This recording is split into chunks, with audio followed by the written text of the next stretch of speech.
வணக்கம்.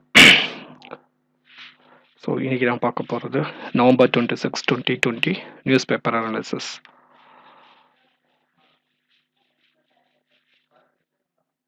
Moving on to the first one, union cabinet approvals. So அதில் நிறையா பண்ணியிருக்காங்க. பட் எக்ஸாமினேஷன் பாயிண்ட் ஆஃப் வியூக்கு ரொம்ப முக்கியமானது வந்து லக்ஷ்மி விலாஸ் பேங்க்கை வந்து டிபிஎஸ் அப்படின்ற ஒரு பேங்க்கோட மெர்ஜ் பண்ணுறாங்க. ஓகேங்களா? ஸோ கொஞ்ச நாளைக்கு முன்னாடி மத்திய அரசு என்ன சொல்லுச்சு அப்படின்னா, லக்ஷ்மி விலாஸ் பேங்க்கை வந்து அதனுடைய ப்ராசஸிங் எல்லாமே நாங்கள் ஸ்டாப் பண்ணுறோம், கேஷ் வித்ட்ராவல்லாம் கொஞ்சம் லிமிடேஷன்ஸ் பண்ணினாங்க. ஸோ வாரா கடன் பிரச்சனை நிறையா இருந்தது. ஐ மீன் பேட் லோன்ஸ், பணம் நிறையா லோன் தந்துட்டு அதை வந்து ரெக்டிஃபை பண்ண முடியல எல்விபி லக்ஷ்மி விலாஸ் பேங்க்னால. ஸோ அதனால் ஆர்பிஐ அந்த ஸ்டெப் எடுத்தாங்க. ஸோ அன்றைக்கி அந்த ஸ்டெப்பை எடுக்கிறப்பவே சொன்னாங்க டிபிஎஸோட மெர்ஜ் பண்ணலாம் அப்படின்னு சொல்லிட்டு. So DBS bank India limited அப்படின்னு சொல்லிட்டு அந்த பேங்க்கோட மெர்ஜ் பண்ணுறாங்க. ஸோ இந்த டிபிஎஸ் வந்து ஒரு foreign bank, Singapore based bank. அது ஆக்சுவலாக இன்னும் சொல்ல போனால் டிபிஎஸ் அப்படிங்கிறது சிங்கப்பூர் பேஸ்டு பேங்க். இன்ஃபேக்ட் சென்னையில் அண்ணா சாலையில் ஒரு இதுவே இருக்கும், ஒரு ஹைடெக் ஒரு ப்ளூ கலரில் ஒரு கிறிஸ்டல் பில்டிங் இருக்கும் டிபிஎஸ் அப்படின்னு சொல்லிட்டு. So Singapore branch. இந்த நிறைய பேர் ஆர்ப்பாட்டம் பண்ணியிருக்கிறாங்க. ஸோ எல்விபியை வந்து இந்தியாவில் இருக்கிற ஒரு நேஷனலைஸ்டு பேங்க்கோட மெர்ஜ் பண்ணுறதை விட்டுட்டு ஏன் ஒரு ஃபாரின் பேங்க்கோட மெர்ஜ் பண்ணணும் அப்படின்ற மாதிரிலாம் கேள்வி கேட்டிருந்தாங்க. பட் ஆர்பிஐ அதெல்லாம் எதுவும் பதில் சொல்லலை. அவங்க முடிவு பண்ணிட்டு சொன்னாங்க. ஸோ நேற்றுக்கு வந்து மத்திய அமைச்சரவை கூட்டம் பிரதமர் தலைமையில் நடந்தது. ஸோ லக்ஷ்மி விலாஸ் பேங்க்கை வந்து டிபிஎஸ் பேங்க்கோட மெர்ஜ் பண்ணுறதுக்கு அவங்க ஓகே சிக்னல் தந்துட்டாங்க. ஸோ ஃப்ரம் November 27, 2020 நாளையிலிருந்து லக்ஷ்மி விலாஸ் பேங்க் வந்து டிபிஎஸ் பேங்க்கோட மெர்ஜ் ஆகிடும். ஸோ பேர்லாம் எப்படி மாற்றுவாங்க அப்படிங்கிறது அதுக்கு அப்புறமேட்டுக்கு தான் தெரிய வரும். பேரெல்லாம் எப்படி வரும். ஸோ லக்ஷ்மி விலாஸ் பேங்க்கில் வேலை பார்க்குறவங்களுக்கு நோ ரெடக்ஷன்ஸ், ஐ மீன் அதே ஆளுங்க அப்படியே ரிட்டைன் பண்ணிப்போம் அப்படின்ற மாதிரி டிபிஎஸ் வந்து ப்ரெஸ் ஸ்டேட்மெண்ட்டும் விட்டுருக்குறாங்க. ஸோ இது இந்த பேங்கிங் அப்படிங்கிறது, இந்த ரெண்டு பேங்க்கை மெர்ஜ் பண்ணுறது, இல்லை ஒரு பேங்க்லேருந்து இன்னொரு பேங்க்கை பிரிக்கிறது, இது எல்லாமே ஆர்பிஐ தான் பண்ணும். இதில் வந்து சென்ட்ரல் கவர்மெண்ட்டோட ரோல் எதுவுமே கிடையாது. ரூல் படி, ஓகேங்களா, சட்டத்தின்படி சென்ட்ரல் கவர்மெண்ட்டோட ரோல் எது கிடையாது. எல்லாமே ஆர்பிஐ முடிவு பண்ணிவிட்டு சென்ட்ரல் கவர்மெண்ட்டை சொல்லுவாங்க. சென்ட்ரல் கவர்மெண்ட் வந்து கேபினெட் அப்ரூவல்ஸாக சட்டமாக ஏற்றுவாங்க. This is the procedure. So இந்த ஆர்பிஐ இது எப்படி பண்ணுவாங்கன்னா, அவங்களுக்கு கீழே ஒரு கமிட்டி இருக்கும். ஆர்பிஐ சேர்மன், டெப்யூட்டி சேர்மன், இந்த மாதிரி எக்கனாமிஸ்ட் பேனல், அவங்களுக்கு கீழே ஒரு கமிட்டி இருக்கும். அந்த கமிட்டி எல்லாம் போட்டு தான் இந்த மாதிரி ஒரு ப்ராசஸிங்கை அவங்க பண்ணுவாங்க. Next one. ஸோ அப்பப்பன்னு பேசிகிட்டு இருந்தால் அந்த நிவர் புயல் கரையை கடந்துருச்சு நேற்றுக்கு.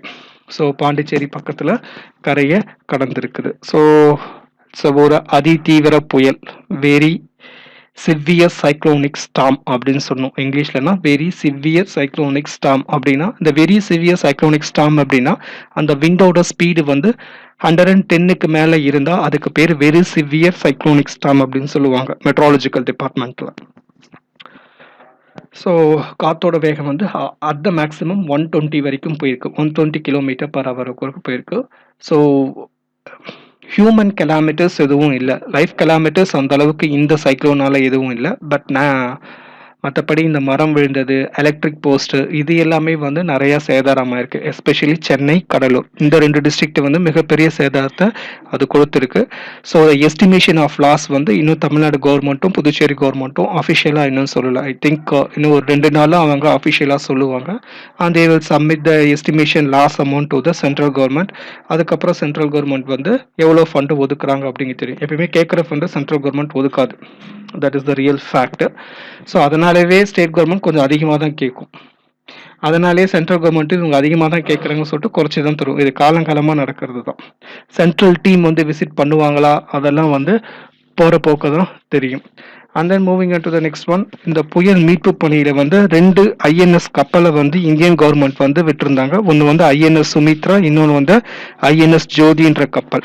ஸோ இந்த 2 கப்பலுமே வந்து புயல் மீட்பு பணியில் ஈடுபடுத்துறதுக்காக இந்தியன் நேவி வந்து விட்டிருந்தாங்க. ஐஎன்எஸ் சுமித்ரா மற்றும் ஐஎன்எஸ் ஜோதி. ஸோ இந்த புயல் போனது விடலாம அடுத்தது வந்து நவம்பர் 29 வந்து ஒரு புயல் உருவாகும் அப்படின்ற மாதிரி சொல்றாங்க. ஓகேங்களா, அந்தமான் கடல் பகுதி பக்கத்துல ஒரு புயல் உருவாகும்னு சொல்றாங்க. அதுக்கு வந்து புரேவி அப்படின்ற அது வந்து புயலா மாறுச்சு அப்படின்னா புரேவி அப்படின்ற பேர், அந்த பேர் வந்து சூட்டிய நாடு வந்து மாலத்தீவு. ஓகேங்களா, நவம்பர் 29 எஸ்டிமேட் பண்றாங்க. அந்த இடத்துல ஒரு ப்ரெஷர் உருவாயிருக்கு. அந்த காற்றழுத்த தாழ்வு மண்டலம் வந்து புயலா மாறுமா அப்படிங்கிறது தெரியல. இன்கேஸ் அது புயலா மாறுற மாதிரி சுச்சுவேஷன் இருந்தது அப்படின்னா அந்த புயலுக்கான பேர் வந்து புரேவி, மாலத்தீவு நாடு சூட்டிய பெயர். ஸோ நிவருக்கு வந்து ஈரான் நாடு சூட்டியது. இது பல வீடியோல சொல்லியாச்சு, ஈரான் நாடு சூட்டியது. ஸோ மீட்பு பணியில் ஈடுபட்ட கப்பல் ஞாபகம் வச்சுக்கோங்க, ஐஎன்எஸ் சுமித்ரா, ஐஎன்எஸ் ஜோதி.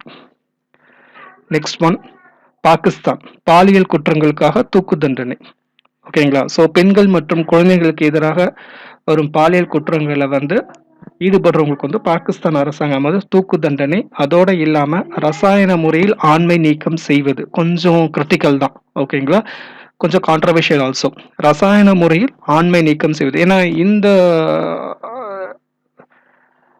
பனிஷ்மெண்ட்டை வந்து மெஜாரிட்டி ஆஃப் த கண்ட்ரிஸ் வந்து ரிஜெக்ட் பண்ணிட்டாங்க. தூக்குல போடுறது இருக்குது ரேப்புக்கு, பட் இந்த கெமிக்கல் காஸ்ட்ரேஷன் அப்படின்னு சொல்லுவாங்க, அது இங்கிலீஷ்ல சொல்லணும். ஸோ இது வந்து அந்த அளவுக்கு வந்து நிறைய கண்ட்ரிஸ் பண்ணல, பட் பாகிஸ்தான் வந்து அதுக்கு ஒப்புதலும் வழங்கி இருக்குது. ஓகேங்களா, ரசாயன முறையில் ஆண்மை நீக்கம் செய்வது மற்றும் தூக்கிலிடுவது, இந்த ரெண்டு இது பெண்கள் மற்றும் குழந்தைகள் பாலியல் வன்கொடுமை தடுப்பதற்காக பாகிஸ்தான் அரசாங்கம் இந்த 2 சட்டத்தை நேத்திக்கு ஏற்றி இருக்கிறாங்க. ஸோ நியூசிலாண்டில் இந்திய வம்சாவளியை சேர்ந்தவர் எம்பியாக பதவியேற்பு. ஸோ டாக்டர் கௌரவ் சர்மா அப்படிங்கிறவர் வந்து இந்திய வம்சாவளியை சேர்ந்தவர், நியூசிலாந்தில் எம்பியாக பதவியேற்றிருக்கிறாரு. சமஸ்கிருத மொழியில பதவியேற்றிருக்கிறார், அது கொஞ்சம் நோட் பண்ணிக்கோங்க, சமஸ்கிருத மொழியில பதவியேற்றிருக்கிறார். டாக்டர் கௌரவ் சர்மா நியூசிலாந்து எம்பியா தேர்ந்தெடுக்கப்பட்டிருக்கிறாரு, இந்திய வம்சாவளியை சேர்ந்தவர். ஸோ அவர் வந்து தொழிலாளர் கட்சி சார்பாக போட்டியிட்டவர். ஸோ நியூசிலாந்து பிரதமர் ஜெசிண்டா ஆர்டர்ன் சமீபத்தில் நடந்த நியூசிலாந்து நாடாளுமன்ற தேர்தலில் அறுதி பெரும்பான்மையோட வெற்றி பெற்றாங்க. அவங்களும் தொழிலாளர் கட்சியை சேர்ந்தவங்க தான். ஸோ உலகத்தில் இருக்கிற பெண் பிரதமர்களை இப்போ கவனிக்கப்படக்கூடிய முக்கியமான ஒரு பெண் பிரதமராக அவங்க இருக்கிறாங்களா, ஜெசிண்டா ஆர்டர்ன் அப்படிங்கிறவங்க. So doctor Gaurav Sharma New Zealand எம்பியா தேர்ந்தெடுக்கப்பட்டிருக்கிறார், இந்திய வம்சாவளியை சமஸ்கிருத மொழியில பதவியேற்றிருக்கிறார். Next one liners. ஸோ இன்னைக்கு நவம்பர் 26 அரசியலமைப்பு நாள் அல்லது கான்ஸ்டியூஷன் டே இல்லை நேஷனல் லா டே, சட்ட நாள், எப்படியா இருந்தாலும் நம்ம வச்சுக்கலாம். ஓகேங்களா, ஸோ இன்னைக்கு தான் அரசியலமைப்பு இயற்றப்பட்ட நாள். நவம்பர் 26, 1949 வந்து இயற்றி முடிச்சாங்க. அதை வந்து ஜனவரி 26, 1950 நடைமுறைக்கு கொண்டு வரப்பட்டது. அதனால இந்த நவம்பர் 26க்கு ஒரு சிக்னிஃபிகன்ஸ் வேணும் அப்படின்றதுக்காக வந்து இது வந்து தேசிய அரசியலமைப்பு நாளா கடைபிடிக்கப்படுது. ஏன் நவம்பர் 26, 1949 எழுதி முடிச்சுட்டு ஜனவரி 26, 1950 கொண்டு வந்தாங்க அப்படின்னா, இந்தியா சுதந்திர போராட்டத்தில் ஈடுபட்டப்ப ஜனவரி 26 தான் வந்து சுதந்திர தினமா கடைபிடிச்சிட்டு வந்தாங்க.